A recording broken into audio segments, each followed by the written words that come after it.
good to be together on this first Sunday of the month of October, the month of the Holy Rosary of the Blessed Virgin Mary.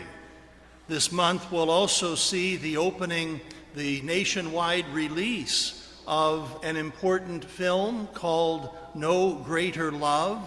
It is about the life of Saint Teresa of Calcutta, known affectionately as Mother Teresa.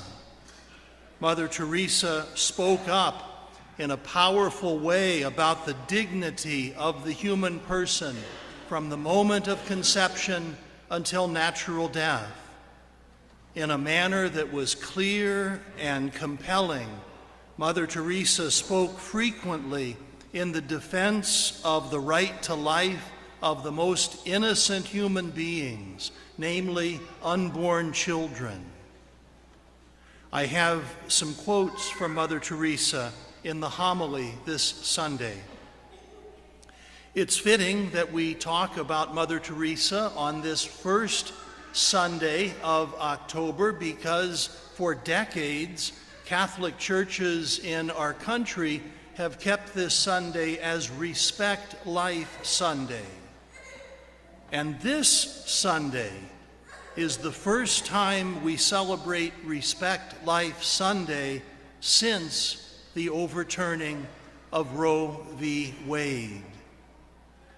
The sacred scriptures are perfectly aligned for this occasion. Each of the three scriptures has something to say about this. The Old Testament reading from the prophet Habakkuk: destruction and violence are before me. There is strife, there is clamorous discord. Why, O Lord, do you not intervene? And God would answer in as many words, I have not forgotten about you.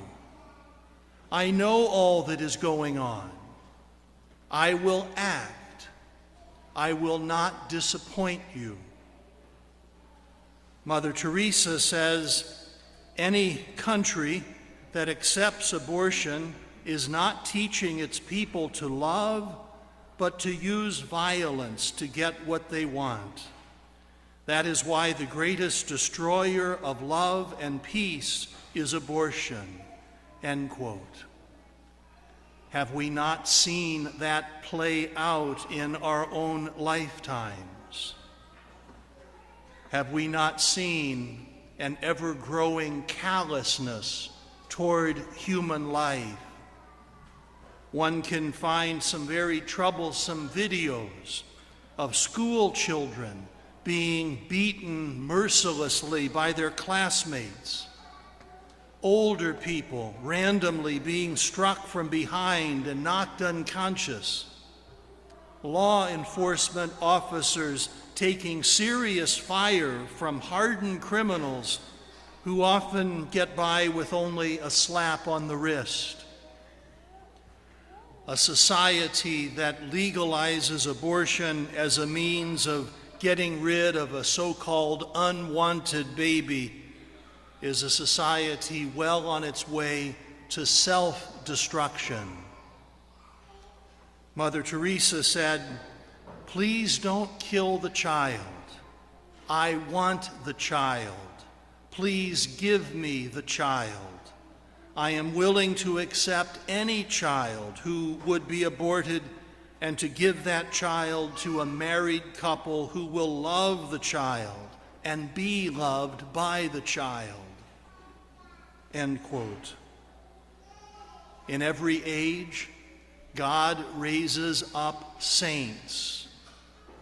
May each of us strive to be a saint and to attain the holiness that is both profound and practical. May we echo the invitation of Mother Teresa to welcome and to embrace children yet unborn. And young people, I encourage you once again to remember that you are on the front lines and you can be an ambassador for life. If a friend ever gets in trouble, They're not going to go first to a teacher or a guidance counselor or to a priest or minister or rabbi. They're going to go to you, their friend. And you have the opportunity to let your friend know that there are options. You have the opportunity to tell your friend about the Pregnancy Care Center in Lawrenceburg on US 50, right behind the Wendy's. You have the opportunity to tell your friend about the center in Brookville that will help your friend to make the right choice, to choose what is good both for her and for the baby within. You are called to be an ambassador of life. The second reading from St. Paul. God did not give us a spirit of cowardice, but rather of power and love and self-control.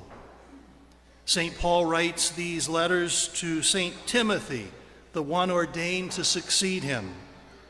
He writes to St. Timothy from behind prison walls. He writes with great confidence that his own sufferings will not be in vain, and that we can always trust in the power of God. Many of us prayed with the prophet Habakkuk, "How long, O Lord? How long, O Lord, must we have to wait for an end to the horrible tragedy of abortion on demand?" Many of us were pessimistic. Many of us were resigned to Roe v. Wade being the law of the land and a settled matter. Many of us never thought that we would see that misguided Supreme Court decision overturned. As it was, quite providentially, on June 24th of this year, on the solemnity of the Sacred Heart of Jesus. Many of us doubted, but a few kept vigil at the abortion mills. A dedicated bunch helped faithfully at the Pregnancy Care Center. A few more took part in the annual life chain. Many prayed, and a veritable army marched in Washington annually on some of the coldest days on record. What a sight to see every year marching in peaceful protest of Roe v. Wade and in strong defense of the unborn, at least 100,000 participants, women and men, young and old, girls and boys. They kept vigil like those in the gospel who kept their torches burning.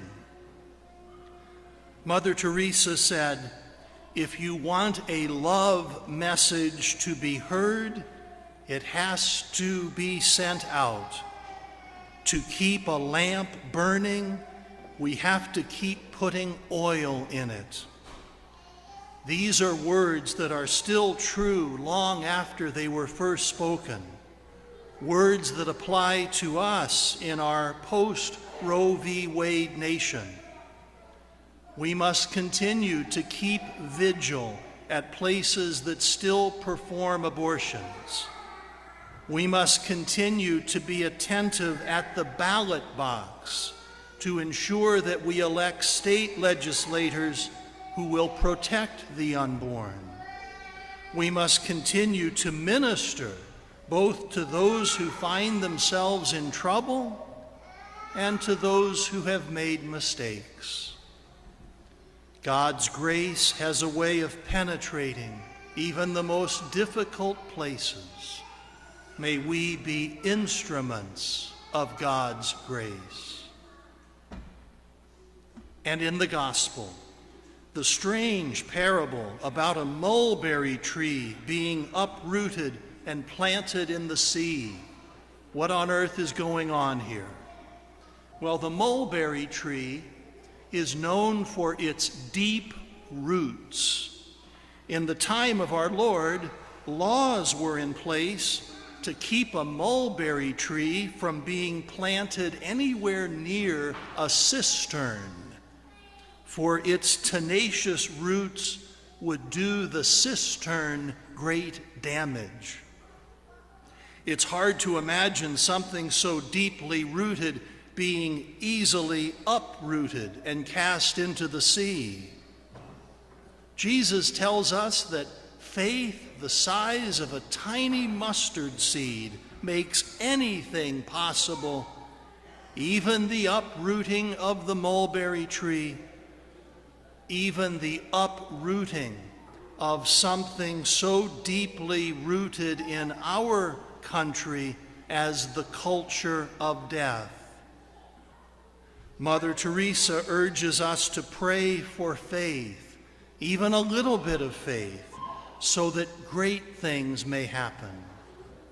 Mother Teresa says, in this life, we cannot do great things, but we can do small things with great love, end quote.